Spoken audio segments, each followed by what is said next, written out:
Seperti kita ketahui, sepanjang tema bulan Maret ini adalah Power Living, yaitu kuasa kehidupan. Sebagai anak-anak Tuhan, sebagai murid-murid Kristus, tentunya kita rindu hidup kita disertai oleh kuasa. Amin. Itulah yang membedakan dengan orang-orang yang tidak mengenal Tuhan sebagai juru selamat, karena kita memiliki kuasa. Minggu pertama Kak Hendy sudah menyampaikan mengenai power words, bahwa di dalam setiap perkataan ada kuasa. Lalu minggu kedua Pak Peter Chow menyampaikan power decision, bahwa di setiap keputusan-keputusan yang kita ambil ada kuasa. Dan minggu lalu Kak Hendy sudah menyampaikan power surrender, bahwa di dalam kita berserah kepada Tuhan ada kuasa. Dan siang hari ini kita akan belajar mengenai power righteousness, kuasa kebenaran. Ya, kita akan membuka firman Tuhan dari Yakobus 1 ayat 21. Saya mau tanya dulu nih, berapa banyak saudara yang rindu mengalami kuasa kebenaran di dalam kehidupannya? Berapa banyak saudara yang rindu? Amin, puji Tuhan, setiap kita rindu. Ya, di Yakobus 1 ayat 21. Jadi hal yang pertama untuk kita bisa mengalami kuasa kebenaran di dalam kehidupan kita adalah, sebab itu buanglah segala sesuatu yang kotor dan kejahatan yang begitu banyak itu. Jadi hal pertama, kita harus membuang segala sesuatu yang kotor dan jahat di dalam kehidupan kita. Tentunya kalau kita berbicara mengenai sesuatu yang kotor dan jahat, kita berbicara mengenai hati dan pikiran. Karena kalau kita berbicara mengenai hati, kita tahu kekecewaan bisa menimbulkan sakit hati. Mungkin kita punya pengharapan-pengharapan di dalam kehidupan kita, tapi kenyataan tidak sesuai dengan harapan dan timbullah kekecewaan. Atau mungkin di dalam kehidupan kita melakukan banyak kebaikan kepada seseorang, tapi kita tidak menerima balasan yang baik juga, dan itu mengecewakan dalam hidup kita. Kita bisa juga mengalami iri hati. Kita melihat, Tuhan, kenapa anak ini diberkati Tuhan, sedangkan saya sudah sungguh-sungguh mengikuti Engkau, saya sudah sungguh-sungguh melayani Engkau, tapi kenapa hidup saya biasa-biasa aja? Timbul iri hati. Bisa juga kita mengalami ketawaran hati. Jadi begitu banyak hal yang terjadi dalam hidup kita, lalu kita menjadi orang yang sudah tidak peduli apa-apa lagi. Hati kita mulai tawar, hati kita mulai pahit. Tapi firman Tuhan berkata, kalau garam sudah menjadi tawar, gak ada gunanya lagi selain dibuang dan diinjak orang. Sedangkan tuh firman Tuhan bilang, kamulah garam dunia, kamulah terang dunia. Itulah kehidupan kita yang Tuhan katakan. Waktu saya merenungkan, kenapa gak ada kata seumpama? Kalau seumpama kan itu adalah perumpamaan, tapi firman Tuhan bilang, kamulah garam dunia. Oleh sebab itu kita harus jaga hati kita. Jangan sampai hati kita mengalami hati yang tawar, hati yang pahit. Apalagi kemarin minggu lalu Kak Dedi sempat membahas mengenai hati yang marah. Ada kemarahan di dalam hati kita. Dan yang terakhir, kita bisa mengalami tinggi hati, kesombongan. Jadi kalau kita menjaga hati kita, itu kita juga akan pengaruhnya, dampaknya ke pikiran. Karena kalau apa yang hati kita rasakan itu mengganggu, membuat kita gak damai, membuat kita gak sejahtera, gak sukacita, pikiran kita juga akan terganggu. Maka akan mulai timbul pikiran-pikiran yang kotor dan jahat. Oleh sebab itu, hal pertama, kita harus membuang segala sesuatu yang kotor dan jahat untuk kita bisa mengalami kuasa kebenaran di dalam kehidupan setiap kita. Apapun yang Tuhan izinkan, hal-hal yang menyakitkan, hal-hal yang mendukakan, itu baik buat kita. Tadi seperti pujian tadi, mendatangkan kebaikan untuk nama Tuhan bisa dipermuliakan. Saya kalau waktu merenungkan ayat ini, saya teringat kisahnya Yusuf. Yusuf muda mendapatkan suatu mimpi yang besar, yang luar biasa. matahari, bulan, dan 11 bintang tunduk menyembah kepadanya, sehingga menimbulkan iri hati terhadap hati saudara-saudaranya. Bahkan Yusuf sempat mau dibunuh, tapi salah satu saudaranya tidak mengizinkan, dan akhirnya Yusuf dijual sebagai seorang budak. Kenyataan realita tidak sesuai dengan mimpi besar yang Yusuf dapatkan. Matahari, bulan, dan 11 bintang sujud menyembah. Kenyataan realitanya bukan menjadi seorang yang berkuasa, bukan menjadi seorang raja. Kenyataannya menjadi budak. Sangat jauh. Tapi Yusuf menjaga hatinya. Dia tidak kecewa. Pada saat dia menjadi budak di rumah Potifar, dia tetap bekerja dengan baik, bekerja dengan excellent. Tapi digodain sama Madam Po. Yusuf, ayo dong tidur. Kata Yusuf, enggak, masakan aku membuat dosa kepada Tuhanku? Enggak mau. Tapi kita tahu, bukannya pujian, bukannya kemuliaan, tapi Yusuf malah difitnah.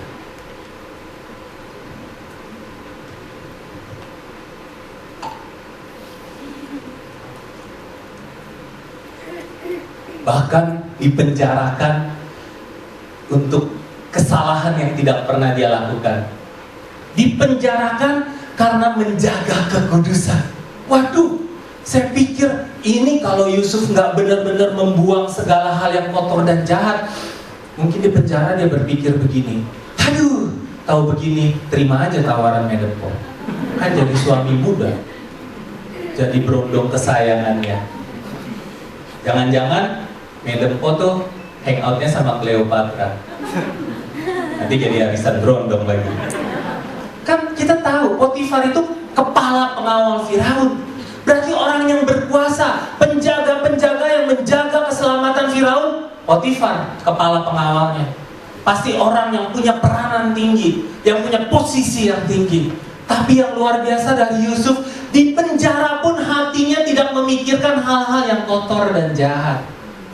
Saya belum pernah dengar orang di penjara bebas keluar masuk. Kemarin ini sempat di televisi saya lihat acara National Geographic itu breakout, jail breakout. Jadi, waduh, bagaimana narapidana itu memikirkan segala macam cara untuk bisa kabur dari penjara. Ini mah dikasih kunci, mondar-mandir malah dipercayakan untuk melayani seisi penjara. Luar biasa. Dari mimpi yang begitu luar biasa, matahari, bulan, dan 11 bintang sujud menyembah, menjadi budak, turun yang lebih dalam lagi, masuk ke dalam lubang kegelapan di penjara. Tapi Yusuf tidak menyerah. Dia menjaga hatinya untuk tetap bersih dan berkenan di hadapan Allah. Lalu tibalah hari di mana Yusuf dipanggil di hadapan Firaun. Dia menyatakan mimpi yang tidak ada seorang pun di Mesir yang bisa mengartikan mimpi tersebut. Lalu Yusuf diangkat menjadi orang nomor 2 di Mesir. Luar biasa. Tapi yang saya lebih renungin lagi, saya ngebayangin itu Madam Po pasti udah pingsan sadar. Dia bilang, orang yang aku jebloskan di penjara sekarang menjadi penguasa atas Mesir. Matilah aku. Saya pikir, kok Yusuf nggak balas dendam ya? Pastikan langsung begitu dia jadi, panggil Potifar, istri dan seluruh keluarga. Yusuf tidak melakukan hal itu. Dan Yusuf dipakai untuk suatu rencana penyelamatan yang besar di muka bumi.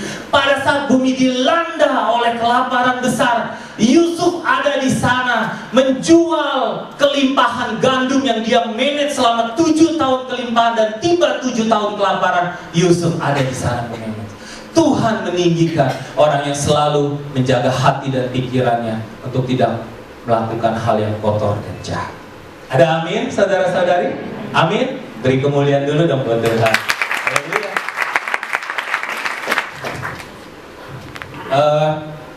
Kita seringkali berpikir begini, tiba-tiba saja bercerai, tiba-tiba saja perusahaannya bangkrut, tiba-tiba saja dia mengalami hal yang kebangkrutan, kegagalan bisnis. Saya kasih tahu, hal itu memang datang tiba-tiba, tapi sebenarnya hal itu nggak tiba-tiba. Ada prosesnya untuk menuju ke sana. Dan seringkali kita nggak tahu prosesnya. Jadi kenapa rumah tangganya bisa pecah, bisa bercerai? Karena memang selama menjalani kehidupan rumah tangganya sudah tidak harmonis. Ada prosesnya. Nah, kita seringkali nggak tahu prosesnya atau kita nggak mau tahu prosesnya. Saya kalau baca koran iklan, ingin cepat kaya dalam 3 bulan. Cepet banget gitu, siapa yang nggak ingin gitu kan? Tapi dia nggak bilang, ingin cepat kaya 30 tahun. Pasti nggak ada yang mau datang kelamaan sebenarnya. Karena kita suka sesuatu yang instan. Kita nggak suka proses, kita suka result. Tapi Tuhan adalah Tuhan yang memproses kehidupan saudara dan saya. Seperti emas yang diproses sehingga menjadi murni, layak, kudus, dan berkenan di hadapan Tuhan. Lalu yang kedua, ayat 21b.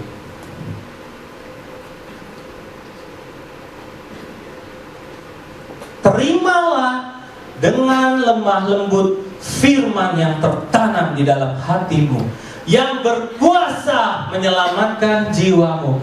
Kita harus punya sikap hati yang lemah lembut di dalam menerima kebenaran firman.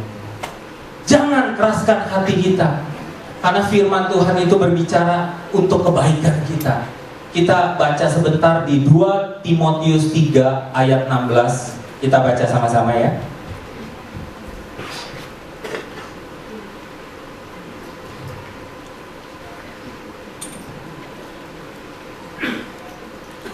Sudah dapat semua? Amin. Kita baca sama-sama. 2 Timotius 3 ayat 16. 2, 3. Segala tulisan yang diilhamkan Allah memang bermanfaat untuk mengajar, untuk menyatakan kesalahan, untuk memperbaiki kelakuan, dan untuk mendidik orang dalam kebenaran.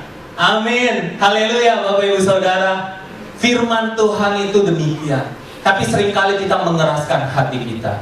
Pada saat firman Tuhan disampaikan, kita bilang kebenaran firman ini bukan buat saya. No, buat si Ono, buat si Tarno sama si Parno.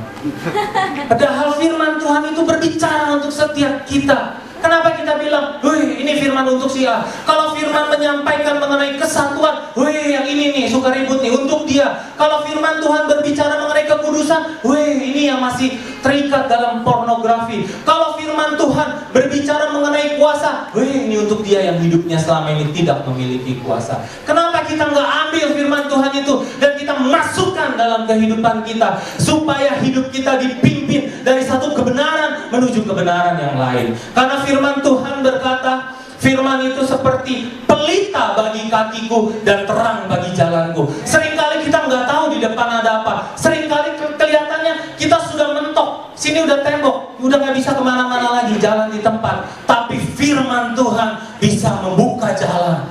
Segala sesuatu yang tidak kita lihat, yang tidak kita mengerti, itulah kuasa firman Tuhan. Tugas kita hanya percaya, melangkah, percaya, melangkah. Terima kebenaran firman Tuhan dengan hati yang lemah lembut.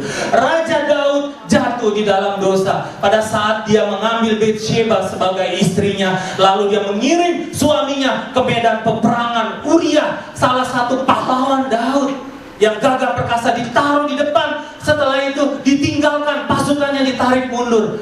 Saya membayangkan sangat-sangat tidak manusiawi. Tapi Daud yang Raja Daud yang luar biasa jatuh di dalam dosa. Dari dosa berzinahan masuk ke dalam dosa pembunuhan. Nabi Nathan datang kepada Daud. Dia menceritakan sebuah perumpamaan. Dan Daud tidak mengeraskan hatinya. Dia bertobat. Aku bersalah. Aku bersalah. Aku akan minta ampun. Siapa di antara kita yang tidak pernah jatuh di dalam dosa? Firman Tuhan berkata, 7 kali orang benar jatuh, 7 kali bangkit. Tapi nggak ada jatuh yang enak. Kalau bisa jangan jatuh. Jatuh pasti sakit. Jadi walaupun 7 kali bangkit tetap jatuh nggak enak. Tapi intinya apa? Kita itu bangkit karena kita ini orang-orang yang sudah dibenarkan. Pada saat kita menerima Tuhan Yesus sebagai Tuhan dan Juru Selamat, terjadi pertukaran. Dari tadi kita berjalan menuju kebinasaan, terjadi pertukaran, kita berjalan menuju kekekalan. Tapi apakah orang benar bisa jatuh? Yes, orang benar bisa jatuh. Tapi apakah orang benar bisa hidup dalam dosa? Saya katakan tidak. Tidak ada satu orang benar yang tahan hidup dalam dosa. Kalau di luar sana masih banyak orang menikmati hidup dalam dosa karena mereka belum menerima yang paling berharga, yaitu kebenaran. Tapi kalau kita sudah menerima kebenaran, kita nggak akan pernah bisa hidup dalam dosa. Kita akan selalu gelisah, kita akan selalu nggak damai. Kita bisa jatuh, kita langsung bangkit. Oh Tuhan, saya minta ampun, saya gagal, saya jatuh. Dan iblis bilang memang kamu gak layak, kamu munafik. Jangan melayani Tuhan lagi, tanggung, lanjutkan. Dan kita percaya. Kita percaya sama tipu daya iblis. Padahal gak demikian, itu gak benar. Kebenarannya sudah terjadi, penebusan yang sempurna.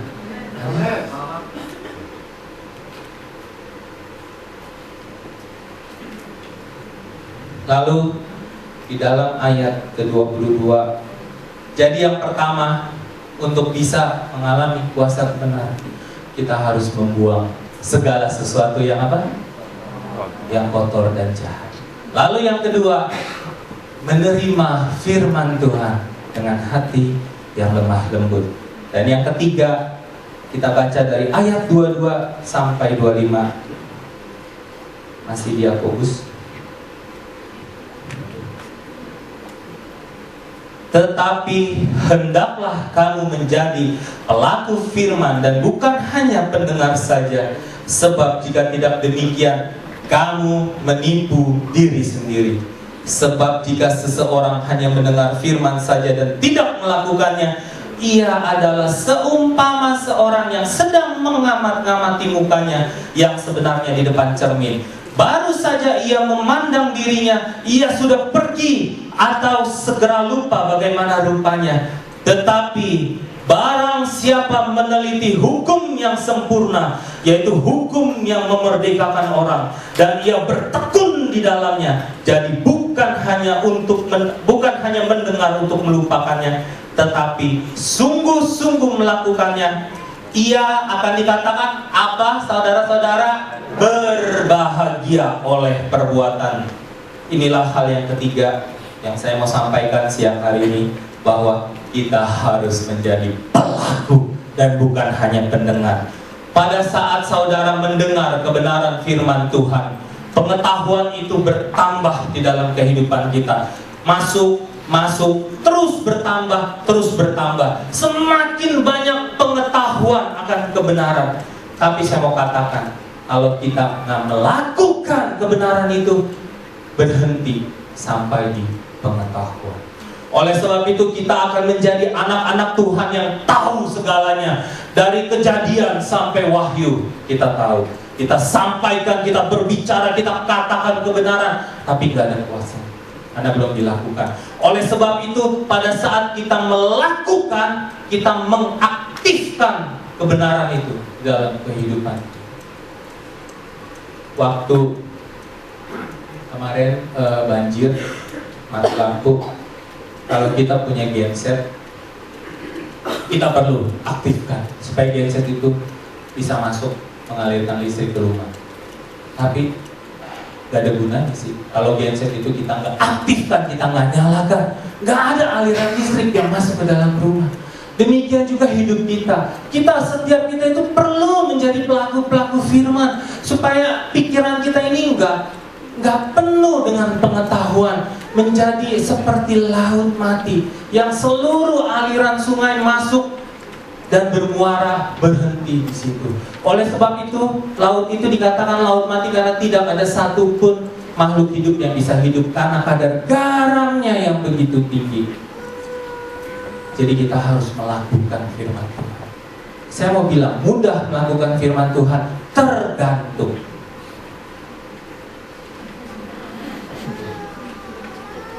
Saya sudah menghabiskan hampir 2 botol. Tergantung saudara. seberapa saudara mengasihi Tuhan. Kalau saudara mengasihi Tuhan dengan sangat sehingga firman Tuhan itu gak lagi menjadi hal yang sulit untuk kita lakukan dan kita taati. Kalau kita mengasihi istri kita, apa sih sulitnya untuk memenuhi keinginan? Ada Nici ya.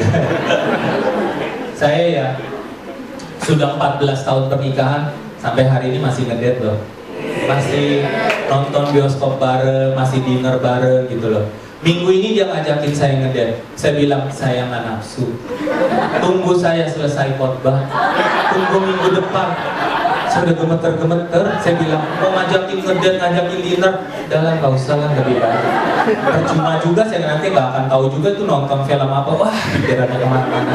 Jadi saya bilang, nanti ya lewatin hari Minggu. Jadi kalau saudara baru masuk pernikahan 5 tahun, terus bilang, itu mah waktu masa pacaran dulu, ngapain nonton? Anak saya sampai jealous tuh sama kita berdua. Mami papi mah ngedate melulu, kita nggak pernah diajak. Sampai jealous. Saya bilang, diajak nanti tunggu rating film anak-anak. Jadi ada proporsi yang seimbang. Saya bingung kalau orang baru menikah beberapa tahun terus bilang, itu mah orang pacaran yang masih 1-2 tahun pernikahan, ngapain kita mah ngedate udah nggak zaman. Lah saya 14 tahun aja masih ngedate. Beri kemuliaan buat Tuhan. Jadi pada saat kita melakukan kebenaran firman Tuhan itu, kita mengaktifkan kuasa di dalam kehidupan kita, sehingga ada mujizat terjadi, sehingga ada terobosan-terobosan, ada breakthrough terjadi dalam kehidupan kita.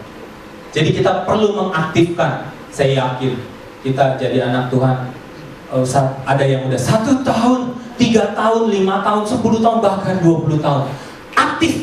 Aktifkan supaya sungguh kuasa itu menjadi nyata dalam kehidupan kita. Amin.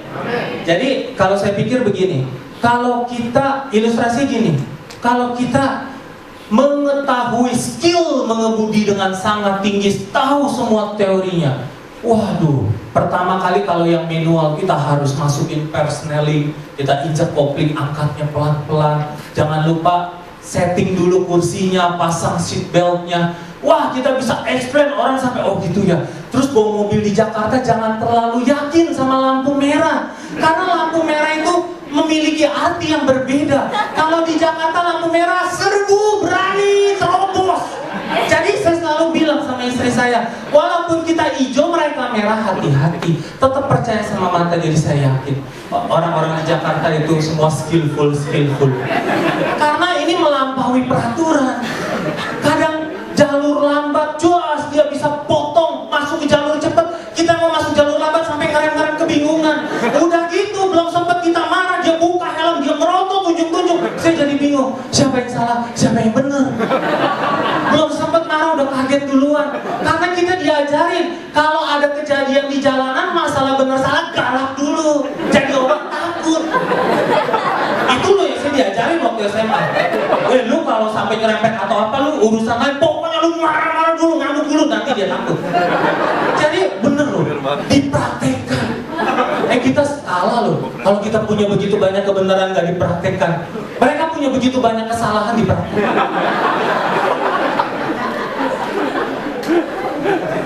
Jadi udah kita ngajarin orang mengemudi, wah luar biasa. Terus dia bilang begini, ngomong-ngomong, lo udah bisa bawa mobil berapa lama? Gua nggak bisa bawa mobil lagi, kemana-mana gua naik busway. Aduh capek. Teorinya top, jago banget, tapi dia nggak pernah bawa mobil. Karena wah dia cari tahu, dia googling, dia baca buku mengemudi, dia menjadi sangat skillful dalam teori. Tapi bawa metik aja udah nabrak-nabrakan. Lalu, ya. Yang pertama apa saudara? Buang segala pikiran yang kotor ya. Yang kedua, terima kebenaran firman Tuhan dengan lemah lembut. Yang ketiga, jadi pelaku firman dan bukan hanya mendengar. Amin, amin. Beri kemuliaan buat Tuhan kita.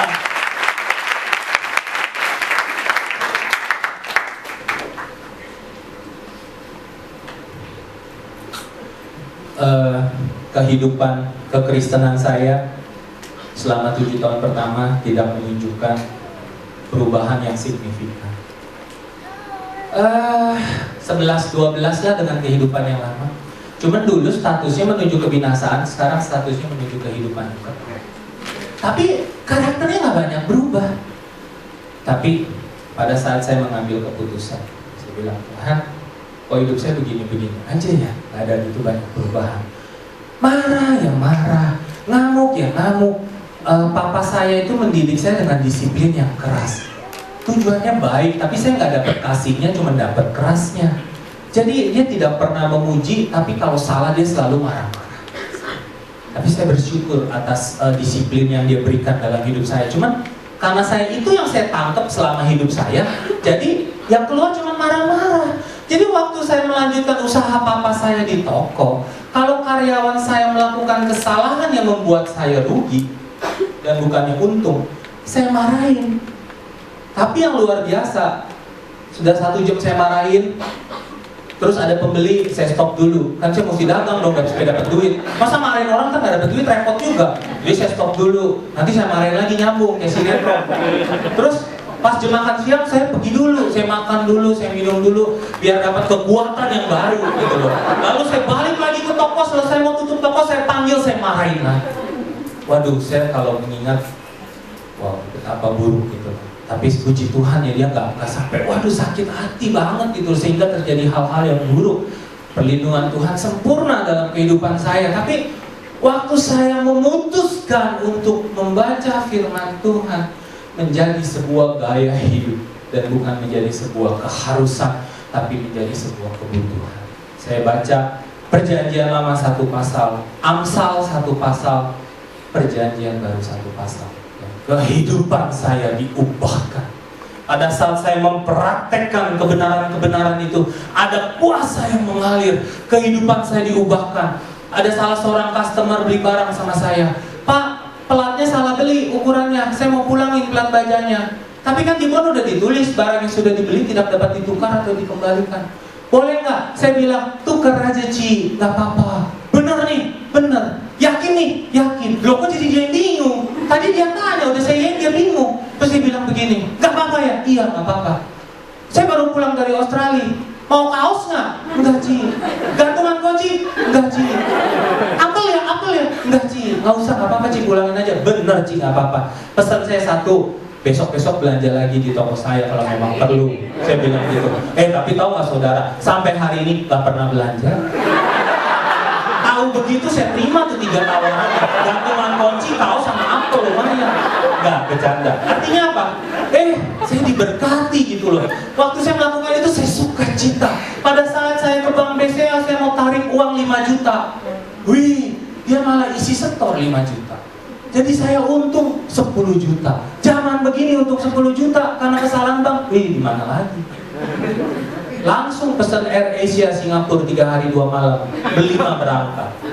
Tapi tahu nggak? Kan di situ di loket ada tulisan. Teliti dulu nih menghitung sebelum meninggalkan loket. Kalau udah meninggalkan loket, nggak bisa dikomplain. Kan saya udah meninggalkan loket. Kalau dia mau komplain, lu baca nih peraturan. Enak aja lu. Giliran gua setor uang palsu dirobek-robek. Giliran lu salah kan saya bisa gitu loh. Membangun kebenaran saya sendiri.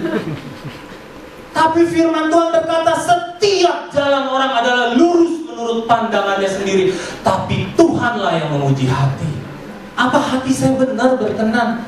Saya balik, saya kasih tahu, bener lu, kuasanya kelihatan. Itu mukanya dari kemerah-merahan sama bibirnya berubah jadi putih. Itu kuasa pertama yang mengalir. Dia puncet-puncet, dia kaget. Kalau kamu dipotong gaji 10 juta, saudara, kesian gak sih? Kesian. Nggak sampai di situ. Waktu saat ada pembayaran yang tempo, saya harus transfer 150 juta. Dia transfer 15 juta. Haleluya. Jangan. Haleluya. Berarti di rekening saya masih ada 135 juta. Dan kejadiannya bukan sekarang. Kejadiannya sebelum krisis moneter. Jadi asik tuh kalau dibeli dolar tuh. Tapi saya datang. Saya bilang, Saya kan RTGS 150 juta, kenapa dipotong 15 juta? Wih, yang ini lebih luar biasa lagi. Saking pucetnya, setelah itu disodorin. Saya kan waktu ambil masih bingung, ada ucapan terima kasih nggak ya? Ada. Dia diem aja, dia nunduk. Oh, rupanya kepalanya duduk di belakang. Dia nggak mau ketahuan. Jadi dia diem aja, dia pucet. Saya masih jalan, masih nengok. Oh, dia nggak bilang apa-apa. Tapi saya pikir kalau biar ujian itu dari Tuhan datangnya. Saya pikir satu ucapan, makasih, soalnya di BCA 10 juta terima kasih. Berarti kan kalau 135 juta tuh kelipatan 13 kali maksudnya terima kasihnya. Ya, jadi puasa itu mengalir. Suatu ketika karyawan toko saya merasakan panas di kepalanya karena dia punya background, dia punya ilmu gitu loh. Terus dia pakai tangga, dia periksa papan nama toko saya, lalu dia temukan ada santet di atas papan nama toko saya, di atas rolling door. Waktu saya datang ke toko dia bilang, "Oh, saya temukan ada santet di toko. Dibungkus kain hitam, ada tulang belulang dan ada tanah kubur." Saya juga nggak ngerti. Terus gimana kok? Saya kenal loh orang yang bisa balikin santet ini ke yang ngirim. Saya bilang, "Gak usah, saudara. Perlindungan Tuhan sempurna dalam kehidupan kita, saudara." Amin, saudara. Saya tuh nggak tahu disantet orang. Kira-kira muka saya ada muka kena santet nggak sih, saudara? Saya tuh mukanya harus banyak doa puasa, bukan muka kena santet. Nggak ada pengaruhnya, nggak ada dampaknya, dan seringkali mungkin kita nggak mengetahui hal itu. Perlindungan Tuhan dalam hidup kita begitu sempurna, tapi kita nggak tahu, kita nggak lihat. Ada suatu kuasa ilahi yang membungkus melindungi hidup kita.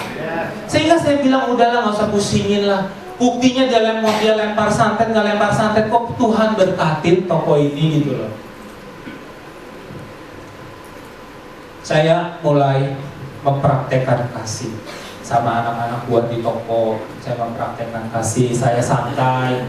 Pada saat ada kesalahan, saya cuma bilang, "Gak apa-apa, lain kali hati-hati, jangan diulang lagi." Suasana kerjanya itu enak. Mereka dengan suasana santai, nggak ada judgement, nggak ada penghakiman. Nah, ini salah satu karyawan kepercayaan saya ini. Dulu dia pernah kerja sama kontraktor. Jadi dia punya knowledge, pengetahuan di atas saya. Karena saya hanya dagang bidang saya, dia mengerti banyak hal. Jadi dia suka terima order-order yang saya nggak ngerti. Dia terima, saya bingung kok dia mau gitu loh.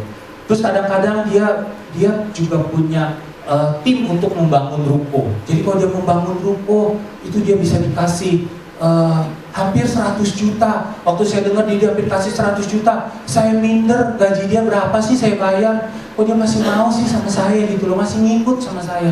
Terus dia punya channel-channel, kan ini kan di Tanjung Priok lagi merah, barang lagi susah keluar. Jadi orang cari barang, dia kenalin channel. Saya juga kena, saya susah nih.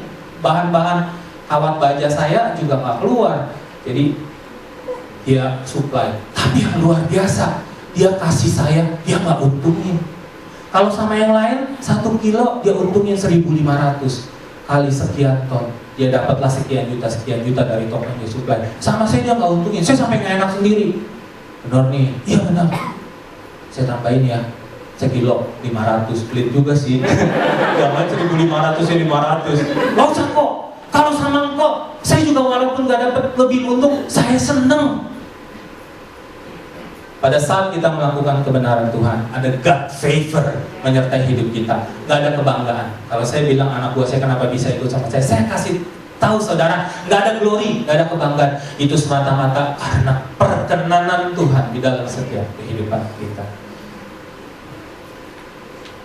Kutuk-kutuk yang diputuskan, itulah kuasa. Kalau kita menjadi pelaku firman Tuhan pada saat kuasa kebenaran, ada kutuk-kutuk yang diputuskan dalam kehidupan kita.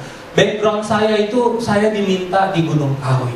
Jadi papa saya itu waktu setelah punya dua anak wanita, kakak saya, dia tuh pingin punya anak cowok. Tapi kan dia nggak ngerti, dia ikut-ikutan temennya, dia sembahyang di Gunung Kawi. Lalu dia punya saya. Mungkin karena mintanya sama kuasa kegelapan, jadi kelakuannya saya itu ya dulu mirip-mirip. Jadi kalau saudara-saudara itu melihat saya itu waktu kecil, mereka bilang ini anak setan. katanya begitu. Kata saya anak setan. Terus saya diserahkan ke kelenteng. Jadi anak yang Kuan Im. Satu setan nggak cukup, tambah yang lain. Dikuepang jadi anaknya Kuan Im. Waduh, macam-macam deh. Tapi saya bingung loh. Kasih Tuhan begitu luar biasa dalam kehidupan saya. Dari keluarga yang tidak mengenal Tuhan, dari keluarga penyembah berhala, Tuhan memilih dan memanggil dan memilih saya. Dia mengenal saudara dari sejak bakal anak, bahkan pada saat belum dirajut dalam kandungan, dia sudah mengenal. Itulah luar biasa Tuhan kita. Amin. Beri kemuliaan buat Tuhan kita. Waktu saya bergabung hampir 2 tahun yang lalu di U2S, pada saat itu saya tuh nggak mau melayani Tuhan. Saya tuh mau jadi jemaat manis-manis. Saya mau invisible. Walaupun kayaknya mustahil postur saya untuk invisible. Tapi saya tuh mau invisible. Saya mau duduk bercelebration, memuji, menyembah Tuhan, dengar firman dan pulang. Saya udah lelah 17 tahun di rumah saya yang lama saya melayani. Saya udah lelah. Saya cuma bilang, Tuhan, saya mau menikmati. Tapi kalau Tuhan memanggil, tidak akan pernah berhenti. Dia tidak pernah memaksa, tapi dia meneguhkan, satu peneguhan kepada peneguhan yang lain. Ada saat saya merenungkan firman Tuhan, ayat Petrus dibukakan. Petrus, apakah engkau mengasihi aku? Itu kata-kata Petrus itu seperti diganti, Budi, apakah engkau mengasihi aku? Iya Tuhan, gembalakan domba-dombaku. Kalau saya nggak menerima dengan lemah lembut, saya bilang, ih, lu ngomong sama Petrus, nggak ada urusan. Saya nggak ada middle name Petrus, middle name saya Ishak. Jadi ini bukan buat saya ayatnya, ini buat yang namanya Petrus. Tapi saya menerima dengan lemah lembut. Kebenaran Tuhan teguhkan. Lalu diteguhkan lagi. Seluruh isi hukum Taurat adalah kasihilah Tuhan Allahmu, kasihilah sesama. Kalau kita mengasihi Tuhan, buktinya kita harus mengasihi sesama. Jadi agak sedikit bohong kalau kita bilang, aku mengasihimu Tuhan, ada jiwa-jiwa, nggak mau. Itu bagiannya Semko yang merobus jiwa-jiwa tanpa gentar. Gak bisa. Itu bagian kita sama-sama. Gak bisa, karena kita bukti kita mengasihi Tuhan ya kasih sesama. Loving God, loving people. Kasih Tuhan, kasih sesama. Gak mudah. Saya gak mudah, benar gak mudah. Tapi saya gak mau curcol, gak mau curhat colongan. Lalu saya terima kebenaran firman Tuhan dengan hati yang lembut. Yes Tuhan, saya nggak mampu loh Tuhan, pimpin sertai, beri kemampuan. Kalau Tuhan mau pakai sertai, saya nggak mampu. Ih bener loh, saya dari minggu lalu belum khotbah hari ini saya angkat tangan saya goyang begini. Saya bilang nih tangan goyang. Kalau minggu depan saya naik satu baris goyang. Saya tuh nggak mampu, bener. Saya tuh, aduh, saya backgroundnya tuh minder, pemalu. Sekarang hampir melewati batas-batas malu-maluin, tapi saya suka tarik lagi, jangan sampai malu-maluin. Jadi siang hari ini, mari kita buka hati sama-sama. Terima kuasa kebenaran di dalam kehidupan. Kuasa yang memerdekakan, kuasa yang mematahkan setiap kutuk dan belenggu dalam kehidupan kita, supaya setiap kita bisa mengalami hidup yang penuh dengan sukacita, damai sejahtera, penggenapan janji-janji Tuhan. Raja Daud berkata, dahulu aku muda, sekarang aku tua, tapi belum pernah aku melihat anak cucu orang benar meminta-minta. Itulah janji Tuhan kepada setiap kita. Doa orang benar bila dengan yakin didoakan sangat besar kuasanya. Doa orang benar, bukan doa orang yang dibenarkan. Karena kita sudah dibenarkan oleh Tuhan. Tapi untuk menjalani kehidupan menjadi orang-orang benar, itu adalah free will. Kehendak bebas yang Tuhan beri. Terima berkat dan janji Tuhan. Mari kita bangkit berdiri siang hari ini. Saya undang tim musik dan Nena untuk memimpin dalam pujian.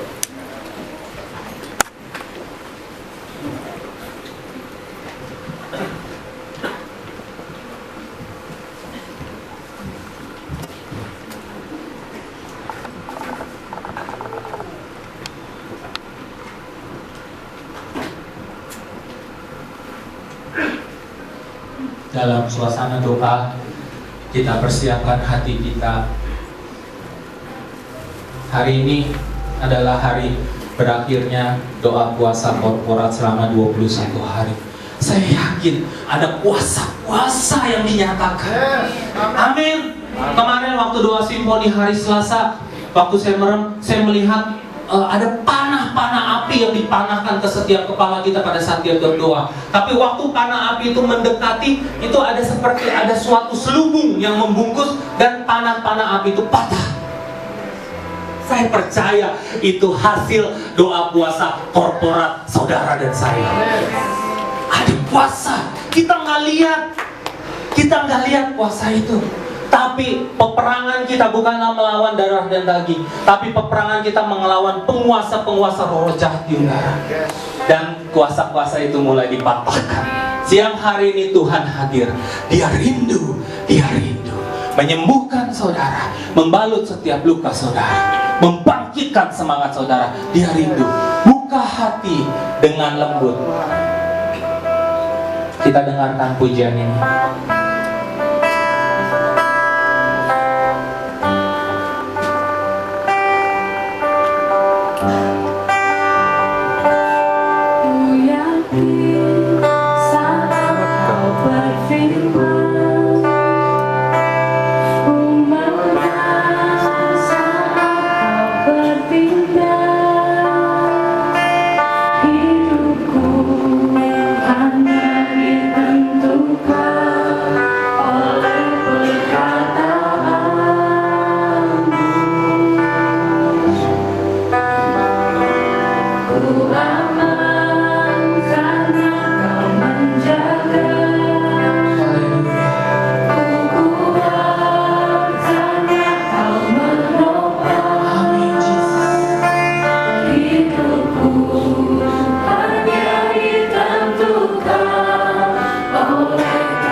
yaitu gathering dengan sebuah tema My Home, mengambil dari Efesus pasal yang kedua ayat yang ke-19.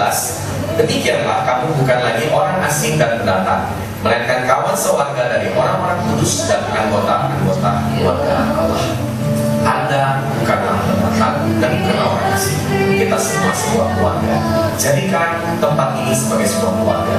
Kita akan melihat di dalam momen kebersamaan ini, kita semua dibangun.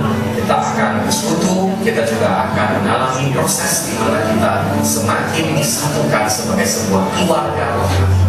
Pastikan semua Anda ada di dalam momen ini. Dan untuk lebih detail, Kak Dedi akan menjelaskan kepada kita semua tentang acara ini. Silakan Kak Dedi. Terima kasih Kak Seno. Dan mari saya mengajak teman-teman untuk bersama-sama di dalam acara kebersamaan kita ini. Jadikan DCC ini benar-benar sebagai rumah kita. Maka tema pada momen ini adalah My Home.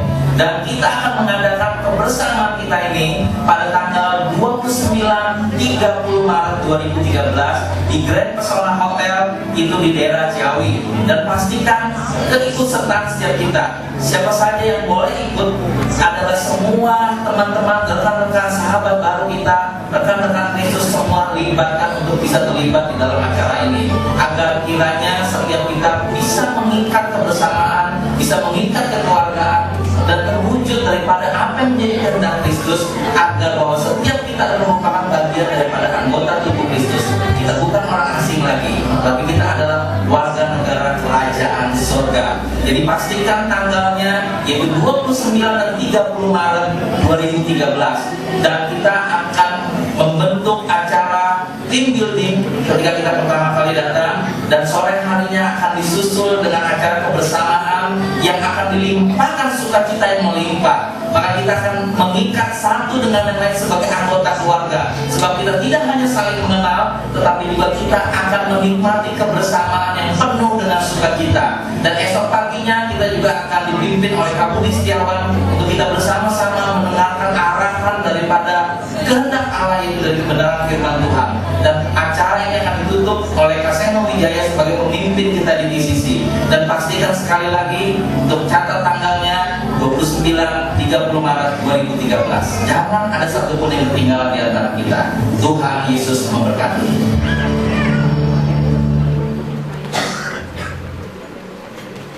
Ya, saudara, saya sangat encourage untuk ikut retreat ini karena ini adalah retreat pertama kali kita ya. Retreat pertama kali kita dari semenjak kita masih dari zamannya US, ini pertama kali. So I'm very sure, I'm very sure that it's gonna be grand, sesuatu yang sangat luar biasa. Dan kalau misalnya saudara nanti tertarik, silakan mau join, silakan mendaftarkan diri kepada Ali itu, boleh berdiri, Ali? Nah, itu ya. Silakan mendaftarkan diri pada Ali, ya. Nanti Ali akan memberikan lebih details, oke?